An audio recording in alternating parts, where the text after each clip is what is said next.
여러분 최근 언론에서 이런 헤드라인 많이 보셨을 겁니다. 중국 조선업 전 세계 수주 1위 독주, 한국 제쳤다. 한국 조선 1위 자리 내주고 2위로 밀려나 위기론 대두. 데이터만 보면 맞는 말입니다. 중국은 엄청난 물량 공세로 수주 점유율 60%를 넘나들며 한국을 압도하고 있습니다. 숫자만 보면 한국 조선업은 이제 쇠락의 길을 걷는 것처럼 보입니다. 하지만 정작 여의도 증권가와 거제도, 울산의 조선소 현장 분위기는 어떨까요? 오히려 좋다는 반응입니다. 아니, 정확히 말하면 중국이 저가 물량을 싹쓸이해줘서 고맙다며 웃고 있습니다. 도대체 이게 무슨 소리일까요? 1등을 뺏겼는데 고맙다니요. 오늘 우리는 이 숫자의 착시를 걷어내고 진짜 돈이 되는 조선업의 심장을 들여다보려 합니다. 전 세계 선주들이 한국 조선소 앞에 줄을 서서 제발 우리 배 좀 만들어 달라며 웃돈까지 얹어주는 기이한 현상. 그리고 반대로 중국에서 만든 배를 인도받은 선주들이 피눈물을 흘리며 후회하는 이유. 그 결정적 차이는 거창한 것이 아닙니다. 바로 0.05%라는 아주 미세한 숫자 때문입니다. 오늘 영상이 끝날 때쯤이면 여러분은 왜 전 세계가 한국의 용접공들을 마법사라고 부르는지, 그리고 왜 중국이 아무리 돈을 쏟아부어도 이 격차를 메울 수 없는지 명확하게 이해하게 될 것입니다. 한국 조선업의 압도적 초격차, 그 비밀을 지금부터 해부합니다. 먼저 우리가 다룰 핵심 주인공 LNG선에 대해 알아야 합니다. 이 배는 단순히 짐을 싣고 나르는 트럭이 아닙니다. 바다 위에 떠다니는 거대한 극저온 냉동고이자 까딱 잘못하면 핵폭탄급 폭발력을 가진 에너지 저장소입니다. 천연가스는 기체 상태로는 부피가 너무 커서 운송이 불가능합니다. 그래서 온도를 영하 163도까지 낮춰 액체로 만듭니다. 이렇게 하면 부피가 600분의 1로 줄어들죠. 이 상태로 배에 실어 지구 반대편으로 나르는 겁니다. 여기서 문제가 발생합니다. 영하 163도. 이 온도가 얼마나 극한인지 감이 오십니까? 철판에 이 온도의 액체가 닿으면 유리가 깨지듯 바스러집니다. 일반적인 금속은 견딜 수가 없습니다. 그래서 특수 합금인 임바강이나 알루미늄, 스테인리스 스틸을 써서 화물창을 만듭니다. 하지만 더 큰 문제는 기화율입니다. 외부의 열이 화물창 내부로 침투하면 액체였던 가스가 다시 기체로 변해 증발해버립니다. 1000억 원어치 가스를 실었는데 운송 중에 다 날아가 버리면 선주는 막대한 손해를 보겠죠. 게다가 기화된 가스는 화물창 내부 압력을 높여 배를 폭발시킬 수도 있습니다. 그래서 LNG선 기술의 핵심은 얼마나 완벽하게 단열해서 가스가 날아가는 것을 막느냐에 달려 있습니다. 이 지점에서 한국과 중국의 운명이 갈립니다. 한국 조선사들이 보증하는 자연 기화율은 하루 0.09% 이하입니다. 쉽게 말해 하루에 0.09%도 날아가지 않게 꽉 잠가준다는 뜻입니다. 0.09%나 0.1%나 그게 그거 아니냐라고 생각하실 수 있습니다. 하지만 이 0.09%의 차이가 20년 선박 수명 동안 쌓이면 금액으로 환산했을 때 수백억 원에서 많게는 1000억 원에 가까운 손실 차이를 만듭니다. 선주 입장에선 배값 한 척이 날아가는 겁니다. 그렇다면 중국은 어떨까요? 중국 역시 카탈로그상으로는 한국과 비슷한 수치를 제시합니다. 스펙상으로는 말이죠. 하지만 실제 바다 위에서는 어떤 일이 벌어졌을까요? 중국이 야심차게 건조했던 LNG선들이 겪은 참사를 보면 왜 선주들이 한국에 백지수표를 내미는지 알 수 있습니다. 자, 이론은 여기까지 하고 실제 사건을 한번 보겠습니다. 중국 조선업계가 입 밖으로 내기 꺼려하는 치명적인 사건, 바로 CSI 글래드스토노 사태입니다. 2016년 중국의 자존심이라 불리는 후동 중화조선이 건조한 이 배는 호주에서 중국으로 LNG를 나르는 프로젝트에 투입되었습니다. 중국 정부는 우리도 이제 고부가가치 LNG선을 만들 수 있다며 대대적으로 선전했죠. 그런데 운항을 시작한 지 불과 2년 만인 2018년 믿을 수 없는 일이 벌어집니다. 호주 해상에서 배가 멈춰 섰습니다. 엔진 고장이 아니었습니다. 더 심각한 문제, 바로 추진 시스템과 전력 공급 시스템이 완전히 먹통이 된 겁니다. 보통 배가 고장나면 수리를 하죠. 하지만 이 배는 수리가 불가능했습니다. 왜냐하면 배를 건조할 때 가장 기본이 되는 설계와 조립 품질 자체가 엉망이었기 때문입니다. 결국 이 배는 바다 위를 표류하다가 예인선에 끌려갔고 건조된 지 2년 만에 사실상 폐선 등급 판정을 받게 됩니다. 수명 20년에서 30년을 기대하고 만든 배가 2년 만에 고철 덩어리가 된 겁니다. 선주 입장에선 약 2,500억 원, 배 한 척 값을 그대로 바다에 버린 셈이 됐습니다. 이뿐만이 아닙니다. 중국이 만든 다른 LNG선에서도 화물창 단열 성능이 떨어져 선체 외벽에 성에가 끼는 콜드스팟 현상이 빈번하게 보고되었습니다. 앞서 말씀드렸죠. 영하 163도의 냉기가 밖으로 새어나와 일반 강철로 된 선체에 닿으면 어떻게 된다고요? 네, 유리가 깨지듯 쩍 하고 갈라집니다. 바다 한가운데서 배가 두 동강 날 수도 있는 그야말로 시한폭탄인 겁니다. 그렇다면 중국은 왜 실패했을까요? 도면이 없어서? 기술 제휴를 못해서? 아닙니다. 전 세계 LNG선 화물창 원천 기술은 프랑스의 GTT라는 회사가 독점하고 있습니다. 한국도 중국도 모두 GTT사에 로열티를 내고 설계도를 받아와서 배를 만듭니다. 똑같은 설계도, 똑같은 재료를 썼는데 왜 결과는 하늘과 땅 차이일까요? 여기서 바로 한국 조선업의 진짜 경쟁력, 시공 디테일이 나옵니다. 현재 대세인 멤브레인형 화물창은 거대한 선박 내부에 얇은 스테인리스 강판이나 인바 강판을 벽지처럼 바르는 방식입니다. 이 강판의 두께는 불과 0.7mm에서 1.2mm 수준입니다. 종이처럼 얇습니다.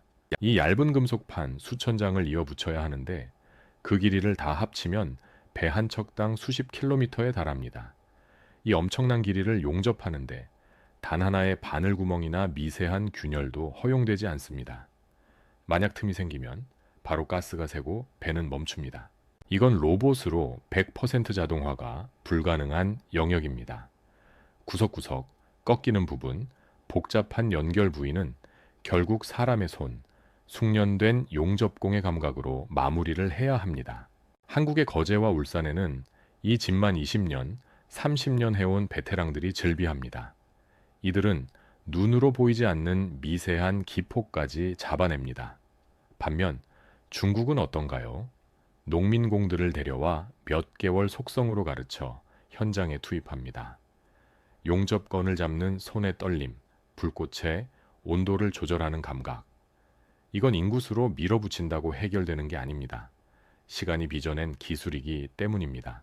결국 중국은 설계도는 샀지만 그 설계도를 현실로 구현할 손기술이 없었던 겁니다.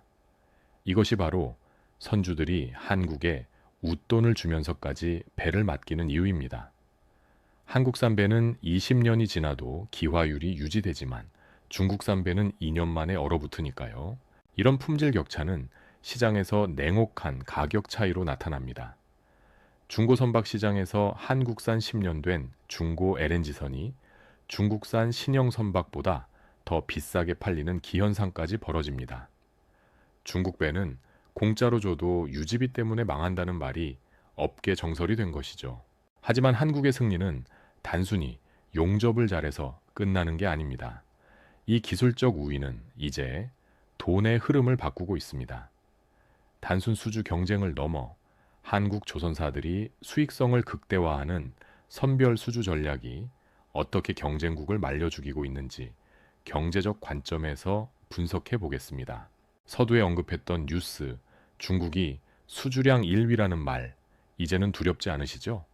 오히려 그 통계 뒤에 숨겨진 한국의 영리한 계산법을 봐야 합니다. 과거 한국 조선업은 수주 절벽을 견디기 위해 적자를 감수하고라도 배를 만들었습니다. 공장을 놀릴 수 없으니까요. 이를 저가 수주라고 합니다. 하지만 지금은 상황이 완전히 뒤집혔습니다.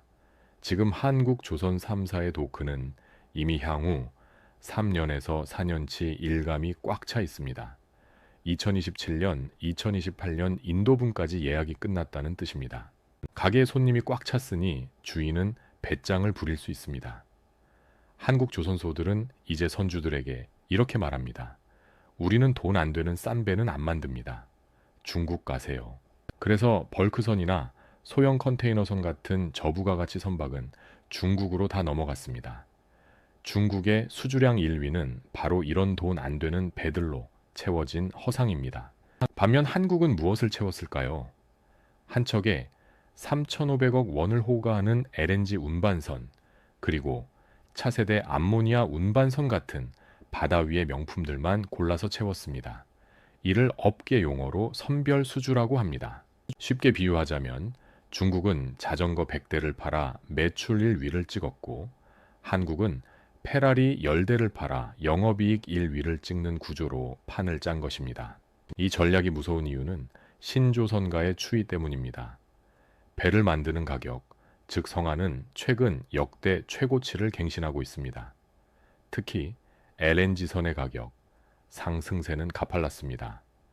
3년 전만 해도 2,500억 원 수준이던 배가 지금은 3,500억 원을 넘깁니다. 원자재 가격이 올라서일까요? 아닙니다. 한국 도크의 희소성 때문입니다. 선주들은 알고 있습니다. 중국에 맡기면 싸게 만들 수는 있겠지만 제때 못 받을 수도 있고 운항 중에 멈출 수도 있다는 리스크를요. 반면 한국에 맡기면 비싸지만 확실하게 돈을 벌어다 줍니다. 결국 선주들은 한국 조선소의 빈자리가 나기만을 기다리며 경매하듯 가격을 올려 부르고 있습니다.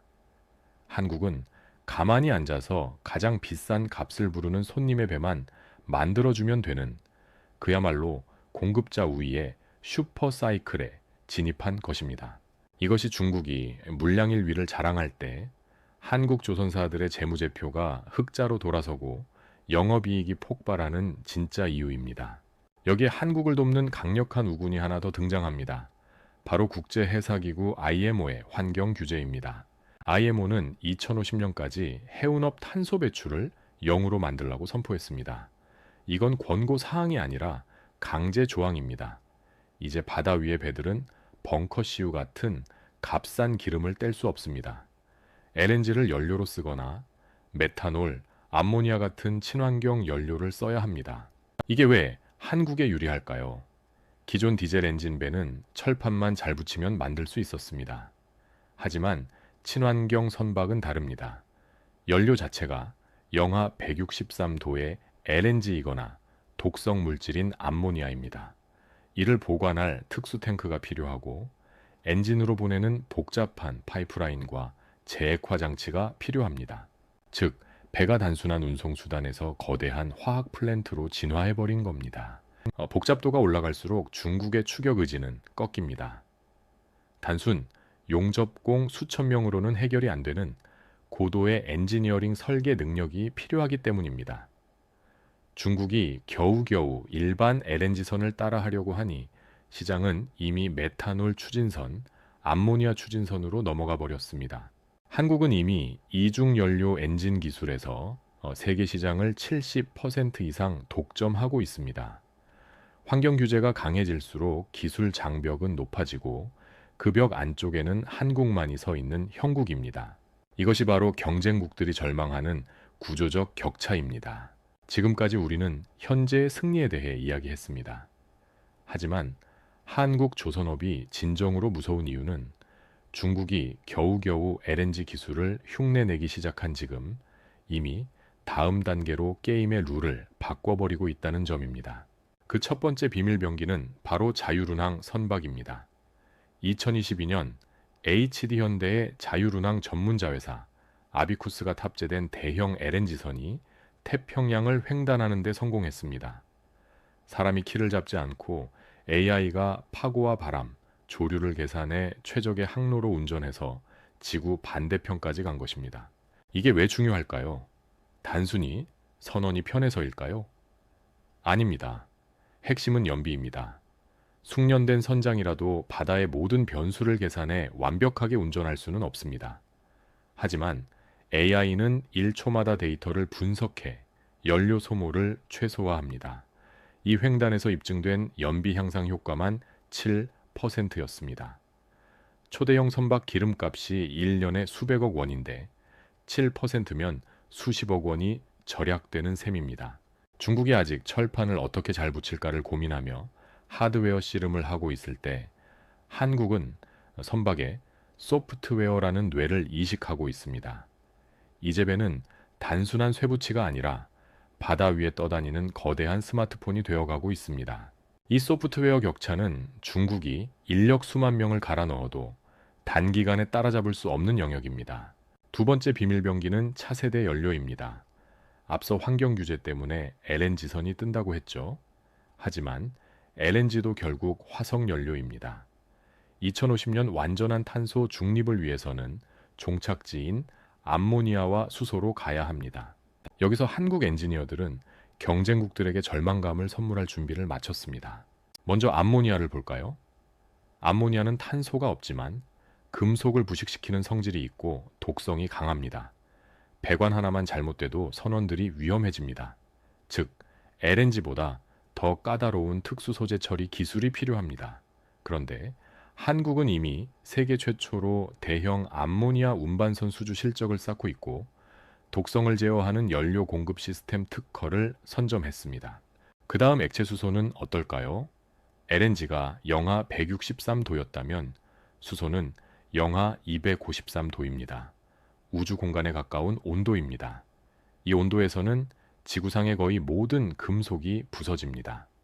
LNG 기술이 커피라면 수소 기술은 TOP입니다. 차원이 다릅니다. 중국 조선업이 이제 막 영하 163도 입구에서 헤매고 있는데 한국은 이미 영하 253도의 문을 열고 들어가 버린 겁니다. 경쟁자가 따라올 만하면 사다리를 걷어차고 더 높은 곳으로 올라가는 전략. 이것이 바로 한국형 초격차의 실체입니다. 중국 입장에서는 미칠 노릇일 겁니다. 정부 보조금을 쏟아부어 겨우 한국의 뒷공무니를 잡았다 싶으면 한국은 저만치 달아나 있습니다. 축구로 치면 중국이 슛을 하려고 할 때마다 한국이 골대를 들어서 뒤로 옮겨버리는 것과 같습니다. 영원히 골을 넣을 수 없는 게임이죠. 이 움직이는 골대 전략 때문에 중국은 영원한 패스트 팔로워에 머물 수밖에 없고 고부가 가치 시장의 단맛은 한국이 가장 먼저, 가장 비싸게 독식하는 구조가 굳어진 것입니다. 오늘 우리는 중국의 수주일위라는 허상 뒤에 숨겨진 한국 조선업의 진짜 실력을 확인했습니다. 언론은 단순히 척수와 톤수라는 숫자로 승패를 가르려 합니다. 그 기준으로 보면 중국은 거대해 보이고 한국은 위태로워 보입니다. 하지만 거친 파도가 몰아치고 영하 163도의 극한 상황이 닥치는 진짜 바다 위에서 그 숫자는 아무런 의미가 없었습니다. 중국이 수조 원의 보조금을 쏟아부어 덩치를 키울 때 한국은 뼈를 깎는 구조조정을 견디며 기술의 밀도를 높였습니다. 그 결과가 바로 기화율 0.09%라는 경쟁국이 감히 넘볼 수 없는 초격차의 숫자입니다. 어떤 이들은 말합니다. 조선업은 사양산업이다. 이제 제조업의 시대는 끝났다라고요. 하지만 틀렸습니다. 한국의 조선업은 더 이상 쇠망치를 두드리는 과거의 제조업이 아닙니다. AI 자유순환 기술로 바다를 계산하고 암모니아와 수소 기술로 지구의 기후 문제를 해결하는 최첨단 하이테크 산업으로 진화했습니다. 이 진화가 멈추지 않는 한 전 세계 바다를 누비는 가장 비싸고 가장 중요한 배의 뒷면에는 언제나 메이드 인 코리아가 찍혀 있을 것입니다. 지난 10년간 한국 조선업은 길고 어두운 터널을 지났습니다. 수많은 인력이 떠나고 도크가 비는 아픔을 겪었습니다. 하지만 그 고통의 시간은 헛되지 않았습니다. 거품을 걷어내고 진짜 실력만이 살아남는 전개화의 과정이었기 때문입니다. 지금 돌아오는 슈퍼사이클은 운이 좋아서 온 것이 아닙니다. 중국산 저가 선박의 대인 선주들이 결국 다시 한국을 찾을 수밖에 없도록 묵묵히 기술의 해자를 파고 기다린 우리 엔지니어들과 노동자들의 승리입니다. 거제와 울산에 불 꺼지지 않는 야경, 그곳에서 튀는 용접 불꽃 하나하나가 바로 대한민국 경제를 지탱하는 가장 뜨거운 심장입니다. 우리는 자부심을 가져도 좋습니다. 데이터와 기술, 그리고 현장의 땀방울이 증명하는 한 대한민국 조선업의 전성기는 아직 오지 않았습니다. 바로 지금부터 시작이기 때문입니다. 오늘 영상을 통해 한국 산업의 저력을 다시 한번 확인하셨길 바랍니다.